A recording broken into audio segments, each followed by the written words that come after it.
Santai sejenak tetua, kita joget bareng Mimin Duo Bolne dulu sebelum ke inti ceritanya.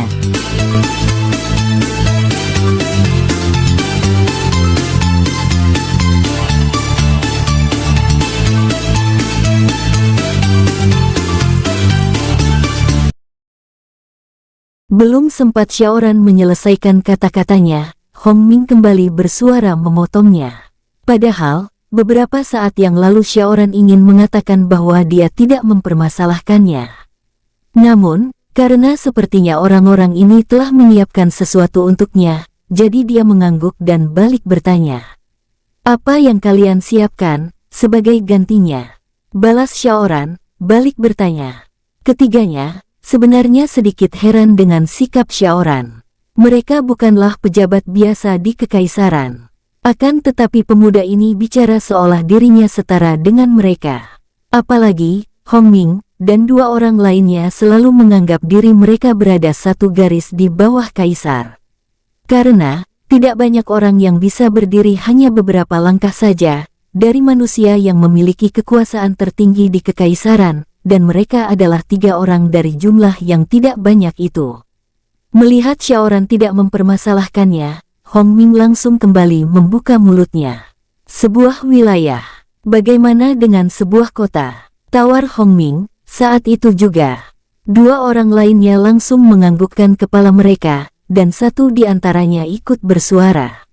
"Ya, kami berniat mengganti hadiah itu dengan sebuah wilayah. Aku rasa sebuah kota kecil setara dengan sisa hadiah yang kau menangkan," tambah Kang Xiong, cendekiawan satunya.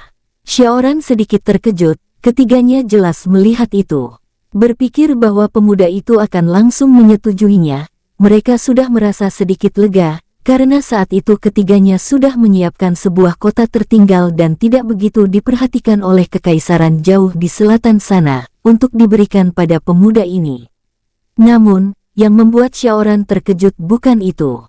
Dia terkejut karena baru saja mengetahui bahwa betapa mudahnya bagi ketiga orang ini untuk memberikan sebuah wilayah pada orang lain, tanpa memikirkan penduduk yang tinggal di sana.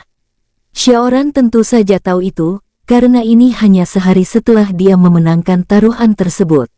Sekarang, saat sore hari orang-orang ini sudah menawarkan pada dirinya sebuah kota. "Sebuah kota?" tanya Xiaoran, memastikan. "Ya, sebuah kota. Kau tidak perlu takut kami akan menipumu sebagai cendekiawan. Kami memiliki hak untuk mempercayakan sebuah wilayah pada seseorang," ucap Hong Ming, berharap pemuda ini langsung menyetujuinya. Namun, mereka semua tertegun saat tiba-tiba saja Xiaoran menggelengkan kepalanya dan berkata, "Tidak, aku tidak mau," jawab Xiaoran, tanpa keraguan sedikit pun saat dia mengatakannya. Plak! 2 cendekiawan terperanjat, saat tiba-tiba saja satu rekan mereka yang sejak tadi hanya diam, menggebrak meja. Namun, saat itu Xiaoran yang sama sekali tidak terlihat terkejut, menoleh dan langsung menatapnya. Saat tatapan mereka beradu, entah kenapa cendekiawan itu menjadi gugup, dan melupakan apa yang baru saja ingin dia serukan. "Cendekiawan Gao, apa yang kau lakukan?" tanya Hong Ming heran. Karena biasanya setelah seseorang menggebrak meja, orang itu akan segera berteriak atau melakukan sesuatu yang lebih. Akan tetapi, Gaolan, nama cendekiawan itu terdiam tanpa melakukan apapun, setelah membuat dia dan Kang Xiong sedikit terlompat dari tempat duduk mereka. "Tuan, apa kau ingin mengatakan sesuatu?" tanya Xiaoran, setelah beberapa saat orang itu tidak juga bersuara. Gaolan sebenarnya kesal dengan sikap Xiaoran yang terlihat setara dengan mereka bertiga. Bahkan, dia yang awalnya setuju untuk memberikan pemuda ini wilayah, bermaksud mengurungkan niatnya dan mengatakan bahwa Xiaoran harus menerima atau lupakan saja. Namun, dia yakin baru saja melihat kilatan di mata pemuda itu, meski hanya untuk sepersekian detik. Gaolan yakin bahwa mata yang dia lihat saat itu sama sekali berbeda. Itulah yang membuat otaknya tiba-tiba kosong, dan tidak tahu harus mengatakan apa. "Cendekiawan Hong, kenapa menawarkan sebuah kota kecil pada tuan muda ini?" Bukankah kita berhutang sebanyak 120 juta koin emas padanya? Aku rasa, Tuan Muda meminta setidaknya 3 atau 4 kota, atau 1 kota besar. Seru Gaolan. Tiba-tiba, Hong Ming dan Kang Xiong tertegun dengan apa yang baru saja mereka dengar. "Cendekiawan Gao, ada apa denganmu?" tanya Hong Ming, heran. "Ya, bukankah kau yang menyarankan hal ini sebelumnya?" tambah Kang Xiong. Geram. Gaolan juga sedikit bingung dengan apa yang baru saja meluncur dari mulutnya itu. Namun, saat dia kembali menatap pada Xiaoran, jantungnya terasa menendang tulang dadanya, jauh lebih keras dari sebelumnya. Tahu bahwa semua orang menunggunya untuk kembali bicara, cepat dia kembali membuka mulut dan bersuara. "Sepertinya, apa yang kita tawarkan tidak sesuai dengan apa yang telah dimenangkan oleh Tuan Muda ini, aku ingin mengatakan itu," jawab Gaolan, canggung. Sebenarnya, apa yang dikatakan oleh Gaolan, sama dengan apa yang dipikirkan oleh Xiaoran. Meski tidak begitu peduli dengan uang atau kekayaan, namun sebelum ke perbukitan pinus merah ini, dia dan Feng Chiu baru saja menggelontorkan banyak uang untuk membangun sebuah kota. 1 kota kecil, sama sekali tidak cukup dengan apa yang dimenangkannya. Melihat 3 orang ini bertingkah aneh, saat itu Xiaoran berdiri dan berkata, "Aku ingin seluruh wilayah perbukitan pinus merah ini," ucap Xiaoran. Tiba-tiba, mendengar itu, ketiganya langsung menoleh pada pemuda itu. Mereka sempat terdiam sejenak, sebelum akhirnya menganggukkan kepala mereka bersamaan. Tidak butuh waktu lama bagi ketiganya untuk memutuskan. Hal itu karena dipilihnya perbukitan pinus merah sebagai tempat kompetisi, sebab 3 cendekiawan itu merasa bukit ini sama sekali tidak punya potensi untuk dikembangkan. Jadi, jika Xiaoran hanya ingin menambahkan perbukitan ini, mereka sama sekali tidak membutuhkan persetujuan kaisar untuk itu. Karena sejak awal, Liang Su memang tidak memperdulikan wilayah ini. "Baiklah, apa yang akan kalian berikan padaku sebagai bukti bahwa akulah pemilik wilayah ini?" tanya Xiaoran, melanjutkan. Ketiganya langsung duduk, dan saat itu wajah mereka langsung berubah cerah. "Tuan Muda, kami akan membuat surat resmi, dan akan memberikan stempel kami bertiga, juga stempel kekaisaran. Saat itu, kau akan menjadi pemilik perbukitan ini," jawab Hong Ming menjelaskan. Saat itu juga, ketiganya begitu bersemangat karena saat itu masalah ini ternyata menjadi lebih mudah. Apalagi, Xiaoran tidak menambahkan hal lainnya sebagai kekurangan dari apa yang telah dia menangkan. Setelah semua itu selesai, Xiaoran keluar dari tempat itu. Saat memastikan pemuda itu telah pergi, 3 cendekiawan itu saling berhadap-hadapan. "Apa kita tetap akan menghabisinya setelah kompetisi ini selesai?" tanya Hong Ming pada 2 lainnya. "Kita tidak perlu memikirkannya. Sekarang, kita lakukan, saat semua ini sudah selesai," jawab Gaolan. "Aku setuju. Hanya saja, aku sedikit heran, menurut kalian, kenapa dia menginginkan wilayah ini?" tanya Kang Xiong pada keduanya. Sementara itu, setelah keluar dari sana, Xiaoran merasakan ada beberapa orang yang mengikutinya.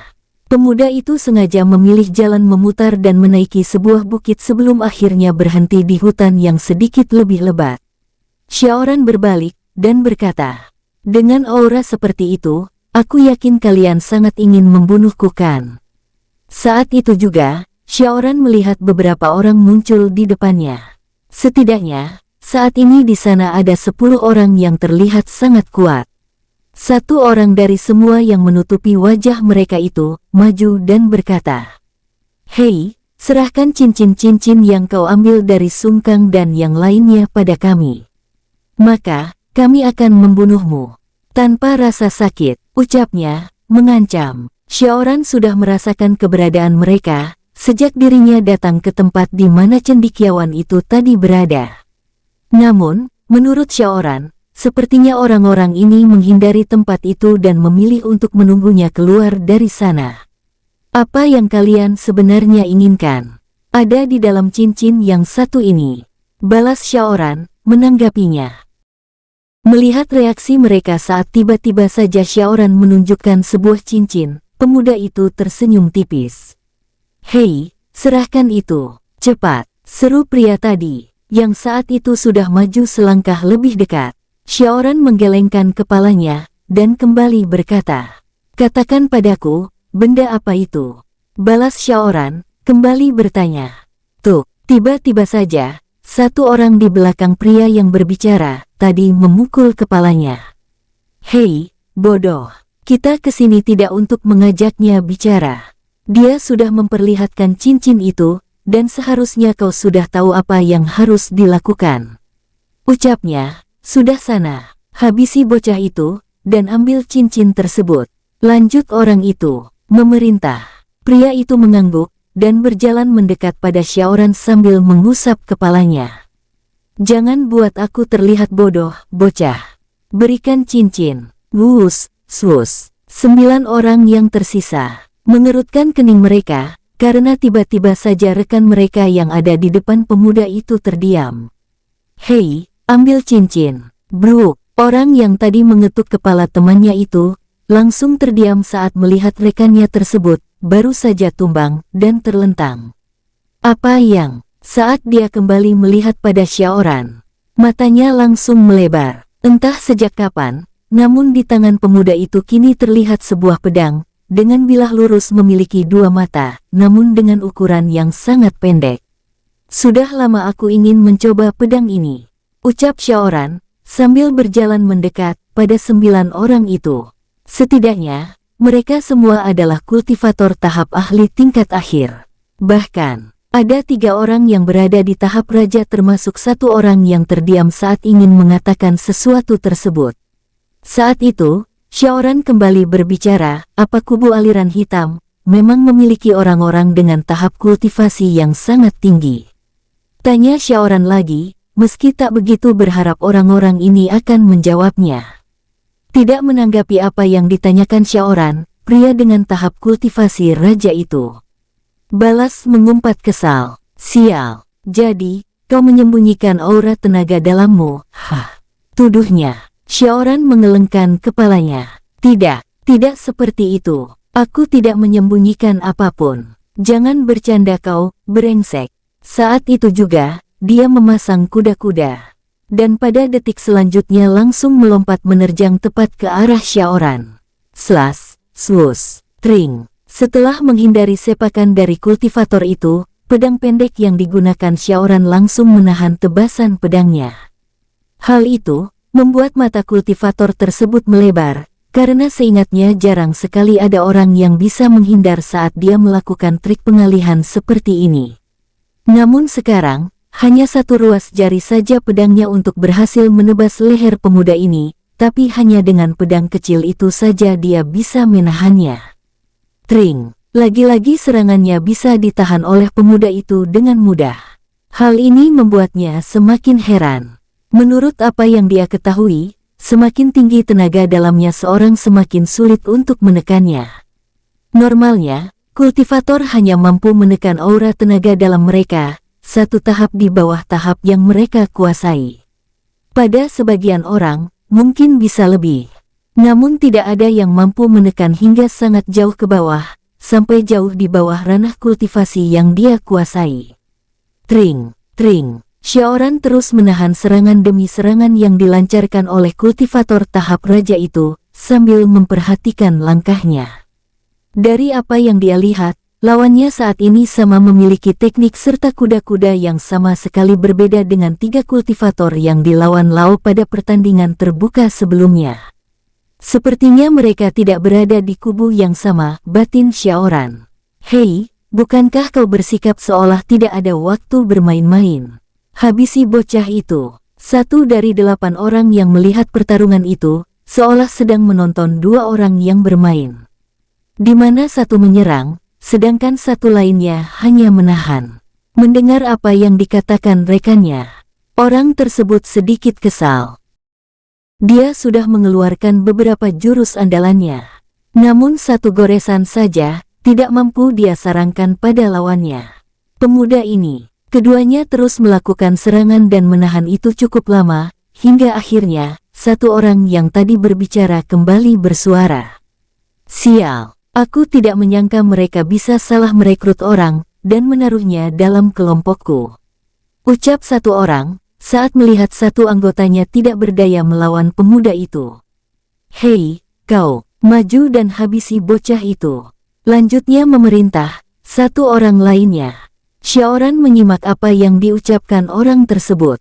Hal ini tidak seperti apa yang dia pikirkan. Orang-orang ini sepertinya tidak berasal dari sekte yang sama. Hiya, ting, tring, tring. Saat lagi kultivator datang menyerang, saat itulah mereka semua baru sadar bahwa satu rekannya itu bukan sedang bermain-main, atau memiliki teknik bertarung yang rendah. Karena, mereka tahu siapa yang baru saja maju dan membantu. Meski baru saling mengenal untuk beberapa waktu, tidak diragukan lagi bahwa yang baru saja melayangkan 3 serangan beruntun, namun bisa ditahan oleh pemuda itu dengan mudah. Sudah cukup dikenal sebagai alat pembunuh. Buk, buk, ah, oh, oh, uye. Xiaoran memukul dada keduanya, hingga membuat mereka terpaksa harus mundur beberapa langkah. Namun, saat satu orang ingin segera kembali maju, satu yang lain menahannya. Tunggu, ada apa? Orang itu tidak langsung menjawab. Namun dia kembali memperhatikan Xiaoran dari ujung kaki, hingga ke ujung kepalanya. Tidakkah menurutmu ini sedikit tidak biasa? Balasnya, bertanya, aku tidak mengerti maksudmu. Tapi, jika kita tidak berhasil mendapatkan cincin itu, maka kita semua akan mati. Ucapnya, memperingatkan. Pria itu menggelengkan kepalanya, dan kembali berkata, dia terlalu muda untuk bisa menahan kita berdua. Apa kau masih belum menyadarinya? Apa yang dikatakan rekannya itu, sontak membuat matanya melebar. Pria itu juga mulai memperhatikan Xiaoran dari ujung kaki, hingga ke ujung kepalanya. Sial, dia pasti. Saat itu juga, 7 orang lainnya datang mendekat pada keduanya. Sepertinya apa yang mereka pikirkan saat ini, ternyata keduanya juga berpikir sama. Dia pasti tidak semudah yang terlihat. Aku yakin, orang ini adalah kultivator tingkat tinggi. Seru kultivator raja itu pada yang lainnya. Mendengar itu, Xiaoran sampai refleks memegang wajahnya. Apa aku terlihat tua? Batinnya. Namun, di saat bersamaan wajah 9 orang itu berubah. Saat ini, mereka sadar bahwa sejak tadi, lawan merekalah yang sedang mempermainkan mereka. Hei, siapa sebenarnya dirimu? Tanya satu orang, yang tadi melawan Xiaoran seorang diri. Kenapa aku harus menjawabmu? Bukankah kalian datang untuk membunuhku? Balas Xiaoran. Mendengar itu, mereka semua langsung bersiaga. Jika seseorang bisa bicara seperti itu pada orang-orang yang berniat membunuhnya, jika tidak gila maka orang itu pasti yakin bahwa dia lebih kuat dari lawan-lawannya. Sepertinya tidak ada cara lain. Jika kau tidak mau memberikan. Kultivator itu tidak bisa menyelesaikan kata-katanya, karena tiba-tiba saja suhu di sana berubah dengan sangat cepat. Mereka yakin perubahan itu disebabkan oleh aura asing yang terasa begitu buas yang baru saja menyeruak dari tubuh pemuda di depan mereka ini. Bulu di tubuh mereka langsung berdiri. Begitu menyadari aura ini, terasa lebih mengerikan dari aura pembunuh yang pernah mereka lihat dari semua kultivator yang pernah mereka temui. Tiba-tiba saja, sendi pada tulang mereka terasa ngilu saat merasakan aura itu semakin mendekat. Berpikir tugas yang diberikan pada mereka cukup mudah, saat ini mereka sadar bahwa hal itu sepenuhnya salah. Satu lagi yang membuat mereka heran dalam ketakutan yang tiba-tiba itu, adalah entah dari mana datangnya, namun pedang kecil tadi sudah berganti dengan pedang lainnya. Aura yang buas itu seperti terus memompa rasa takut mereka, saat melihat pemuda itu memegang pedang panjang melengkung dengan satu mata itu, sambil mengangkatnya tinggi-tinggi, seolah satu tebasan saja yang akan dilakukannya, akan langsung mengantarkan mereka semua ke neraka. Dia, bukan, mama manusia, ucap salah satu dari mereka, dengan rahang terguncang hebat. Menjawab ataupun tidak, kalian tetap akan mati, tapi, katakan padaku, siapa orang yang menyuruh kalian untuk mendatangiku? Di sisi lain, di sebuah bukit lainnya yang tidak jauh dari keberadaan 9 orang yang sudah diambang kematian itu, para perwakilan dari Sekte Aliran Putih sudah berkumpul. Tian Ma, orang yang bertanggung jawab atas 2 murid dari Sekte Pedang Angin, menawarkan tempat yang mereka gunakan sebagai tempat untuk melakukan pertemuan tersebut.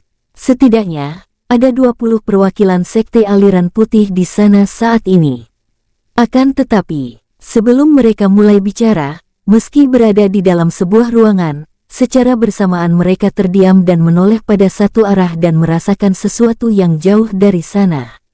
Tian Ma menelan ludah, karena yakin sedang merasakan aura yang benar-benar tak biasa, sebelum akhirnya bersuara. Apa di perbukitan pinus merah ini, benar-benar ada iblis yang menjadi penunggunya? Apa yang ditanyakan oleh Tian Ma itu sebenarnya juga ingin ditanyakan oleh yang lainnya. Sekitar 4 hari yang lalu, beberapa dari mereka datang untuk melihat apa yang dikatakan oleh prajurit kekaisaran tentang 4 anak murid dari sebuah sekte yang ditemukan mati dengan cara mengenaskan di hutan beberapa bukit dari sana. Saat ini, meski sangat-sangat samar, mereka merasakan tidak jauh dari tempat mereka berada saat ini, meski tidak begitu yakin. Namun naluri mereka seperti sedang merasakan sensasi seolah sedang berhadapan dengan makhluk yang sangat buas. Aku tidak yakin, tapi jika makhluk itu ada, maka seharusnya sudah banyak dari orang-orang di sini mati karena hal itu kan? Ucap salah seorang dari mereka. Ya, aku pikir juga begitu.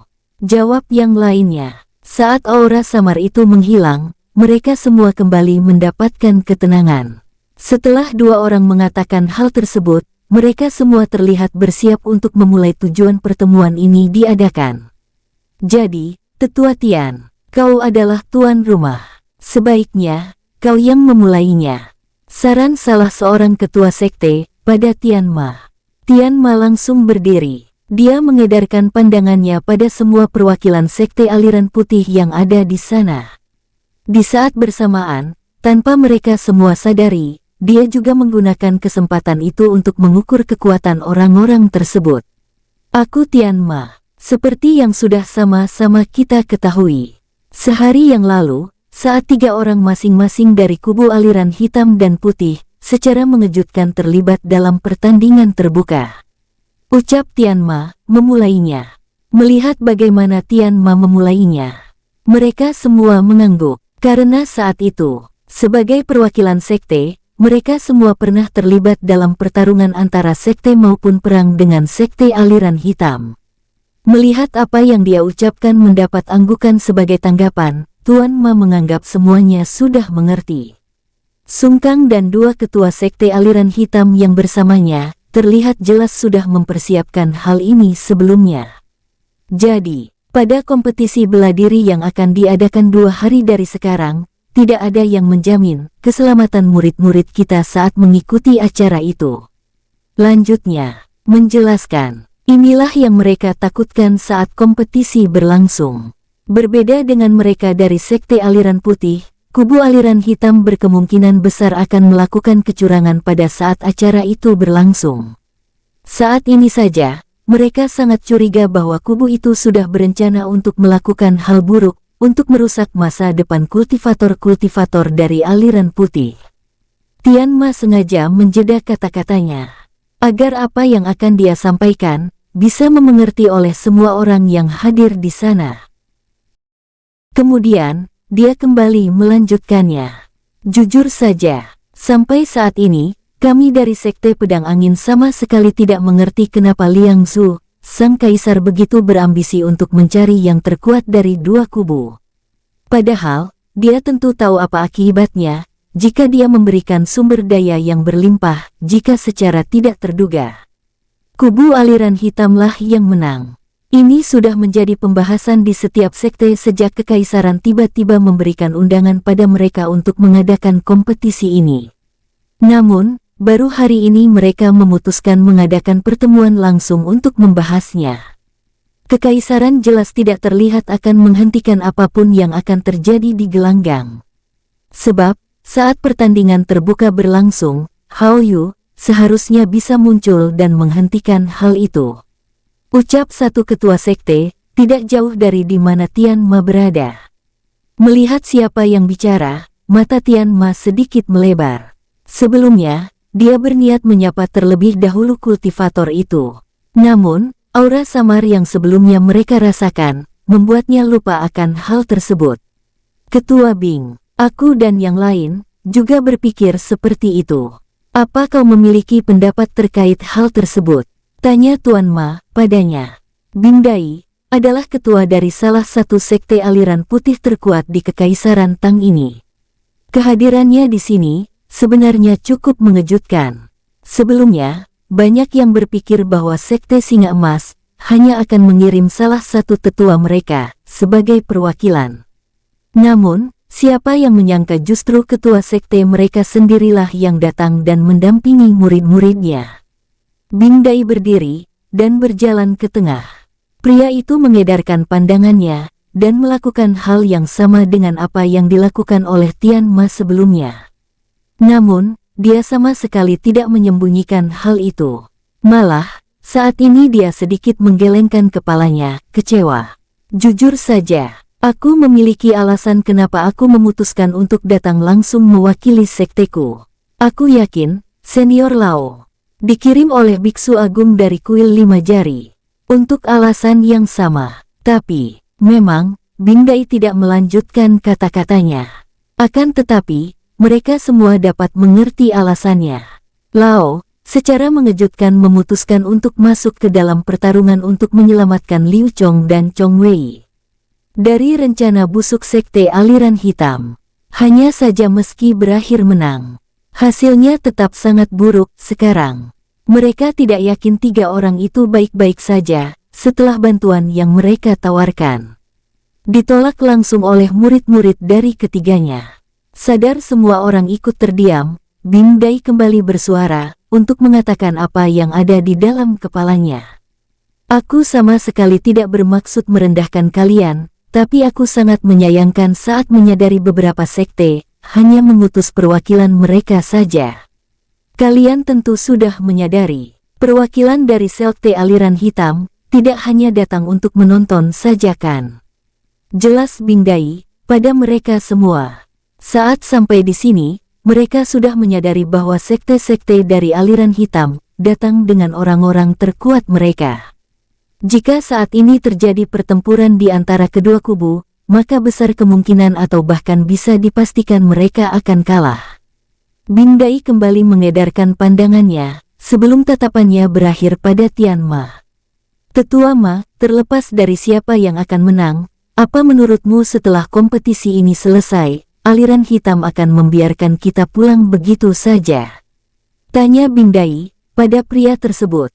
Saat mendengar itu, tidak hanya Tian Ma yang tertunduk, namun sebagian besar yang ada di sana juga menunjukkan reaksi yang sama.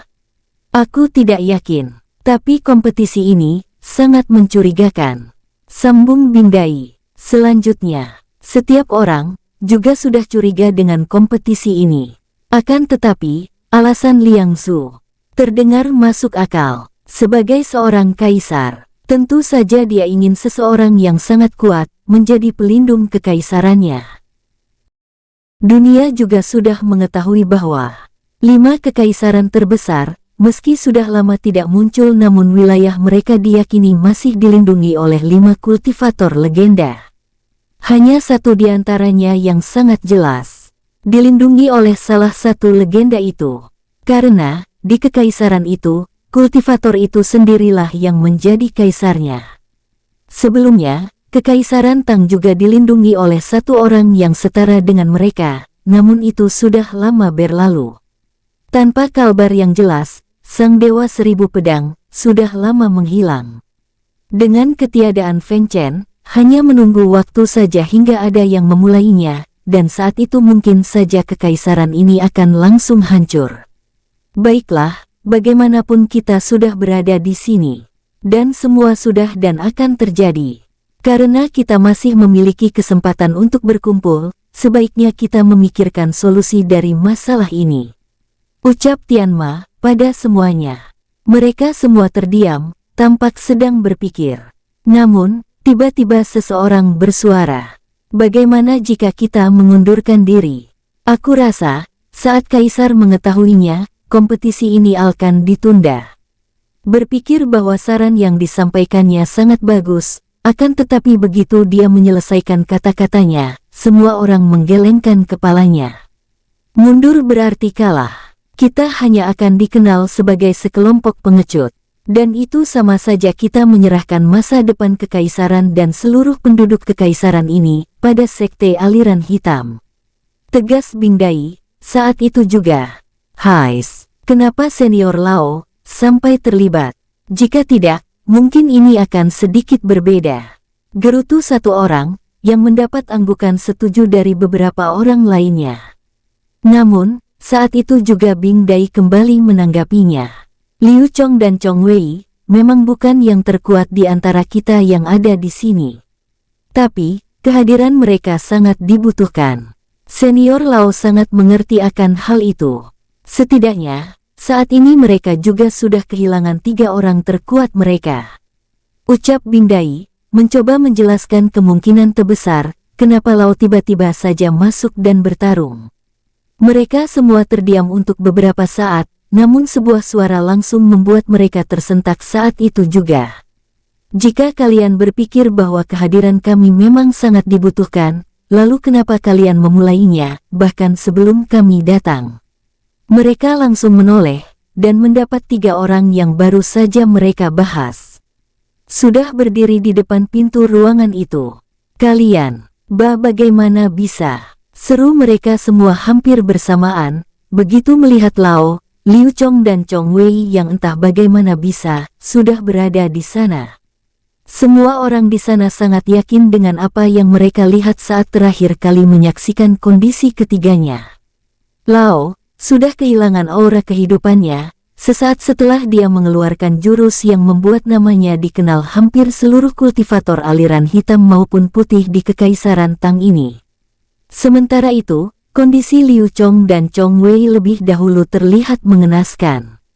Mereka sudah menganggap tidak akan pernah melihat 2 orang sahabat yang akhirnya menjadi musuh besar, dan berniat saling membunuh dengan alasan yang sampai sekarang menjadi misteri bagi semua orang yang mengenal keduanya itu. Senior Lao, jelas kami senang dengan kehadiran kalian. Tapi jujur saja, kami juga sangat terkejut. Bagaimana bisa kalian sudah berada di sini, dan...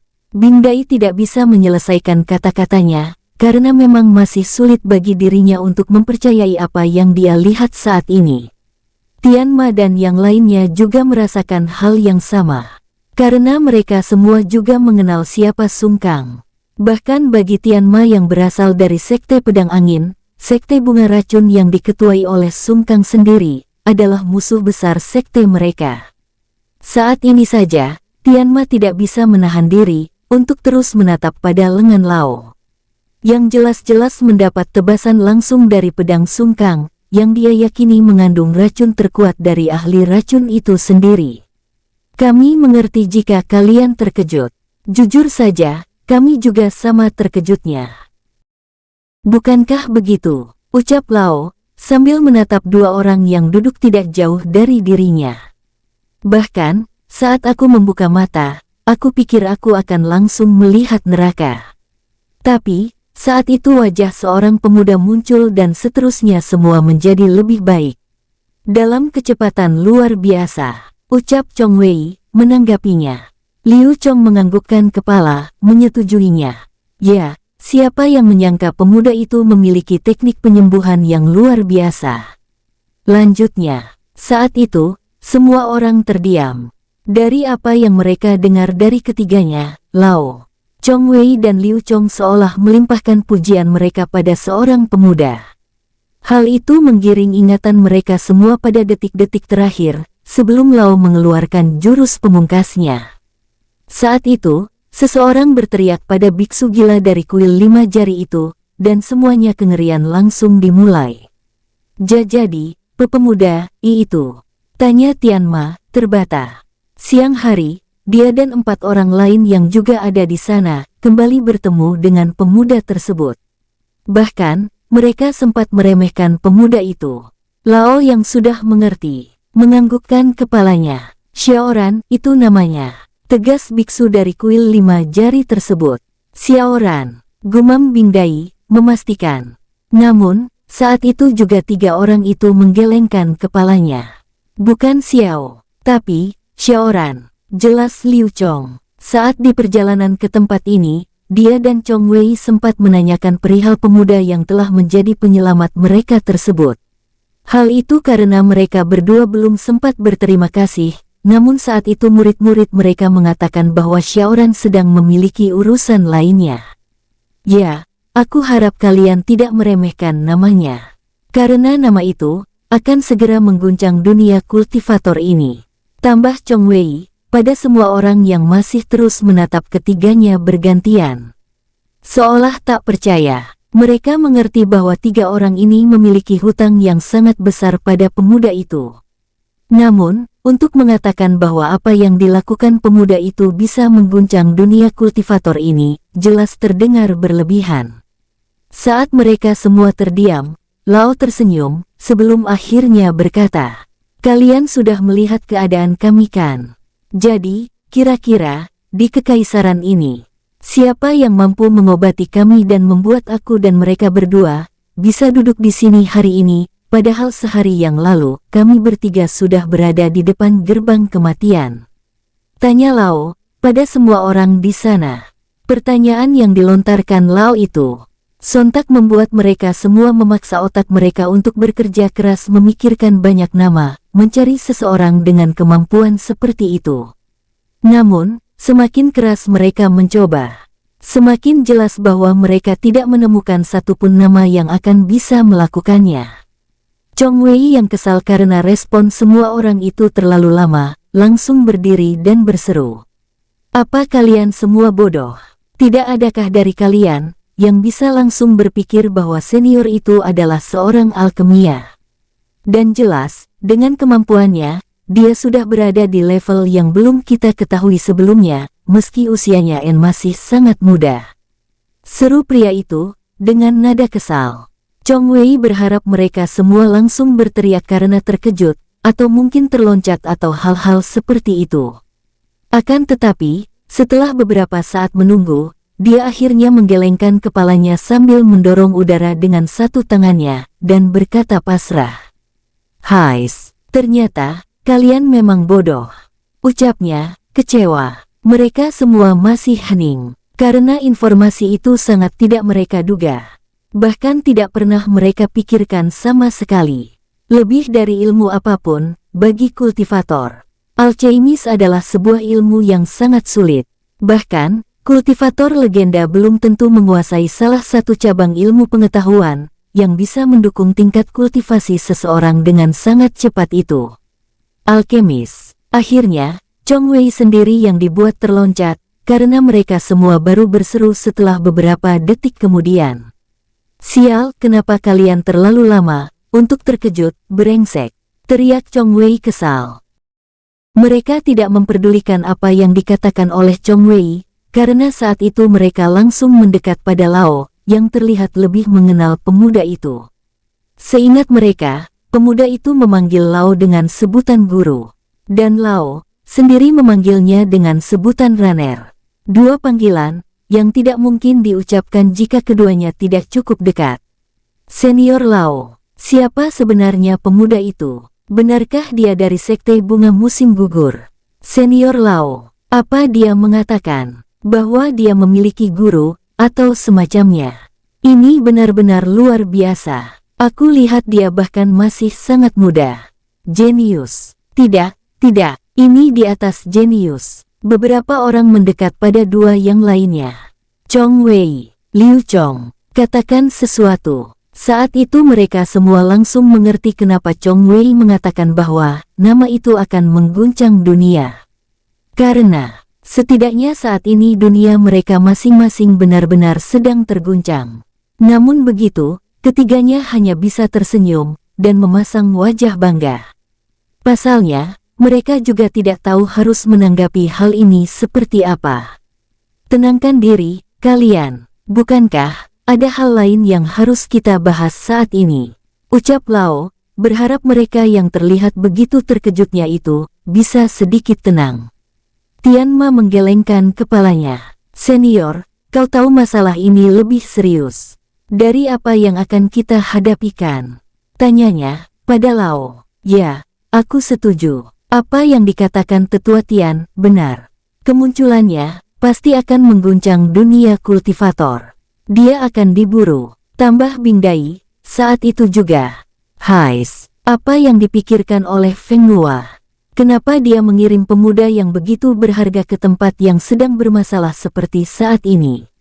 Sahut yang lainnya. Mereka semua menganggukkan kepala, dan raut kecemasan langsung muncul di wajah mereka. Jika kultivator aliran hitam mengetahui hal ini, maka saat ini keselamatan pemuda itu perlu dipertanyakan. Alchemist adalah orang yang sudah mampu membuat pil roh dan ramuan lain, level 7 ke atas. Semua orang bisa memiliki gelar kultivator di usia muda.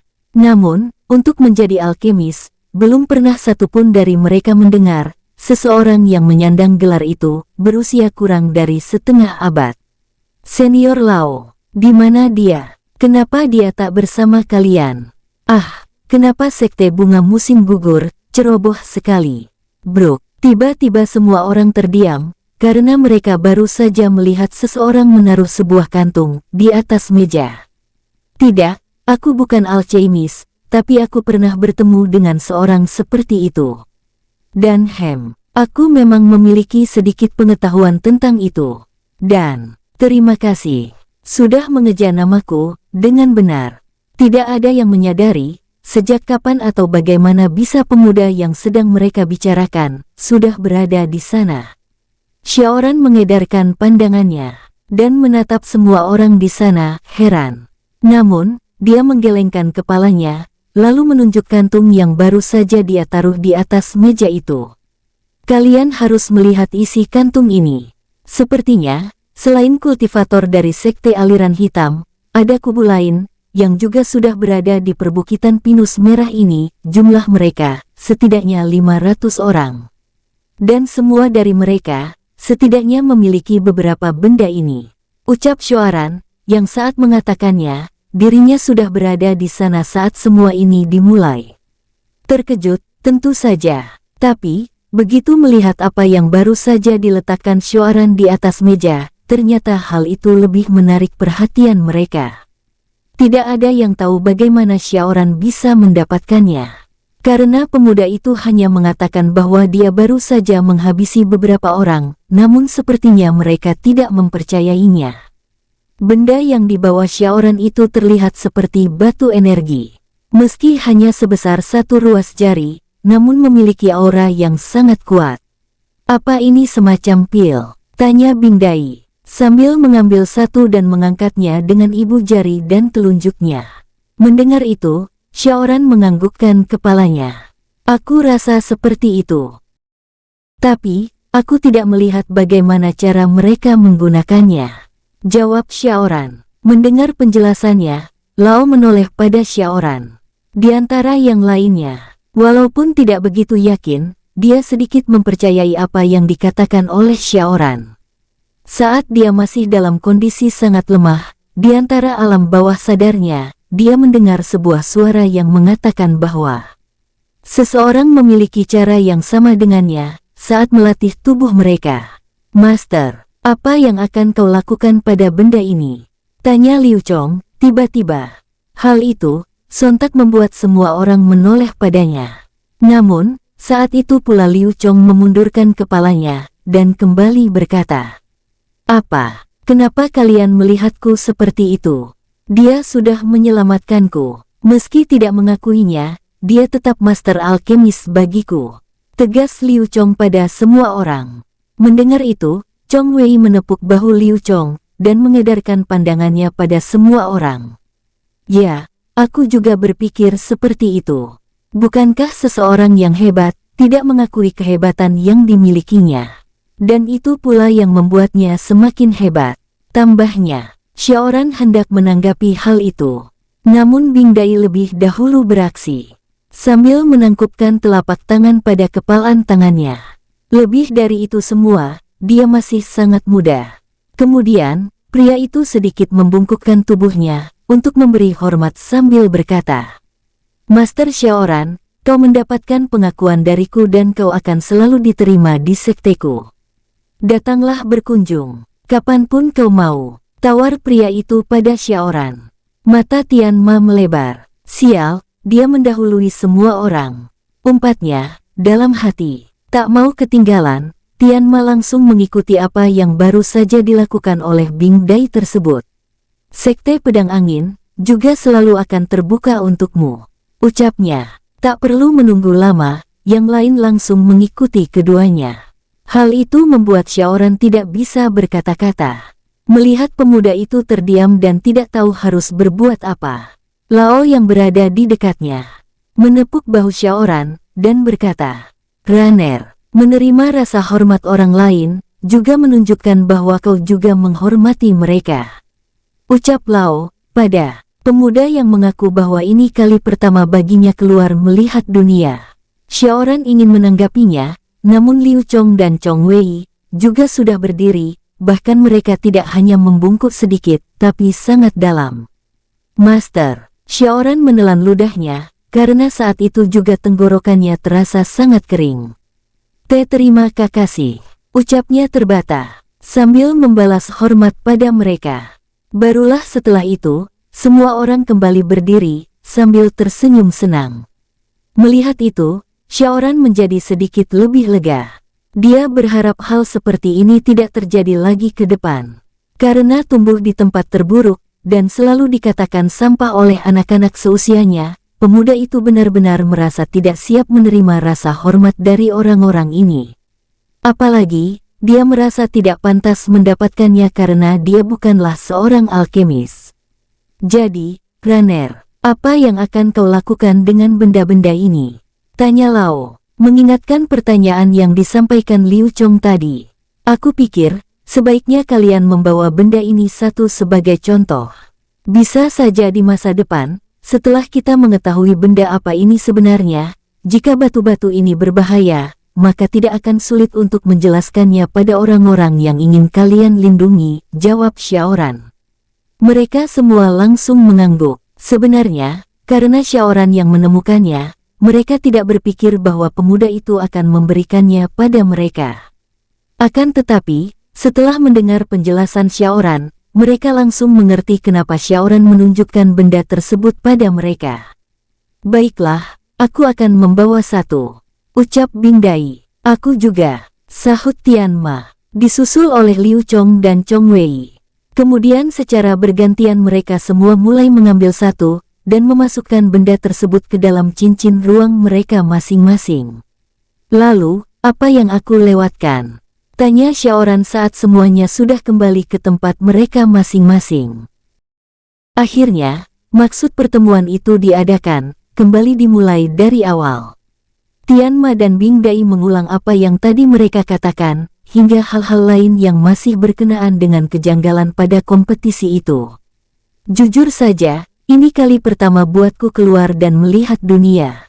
Aku di sini hanya untuk mendengarkan dan belajar dari kalian," ucap Xiaoran, saat merasa bahwa semua orang menunggu pendapatnya. Saat itu, mereka baru ingat bahwa Xiaoran masih sangat-sangat muda.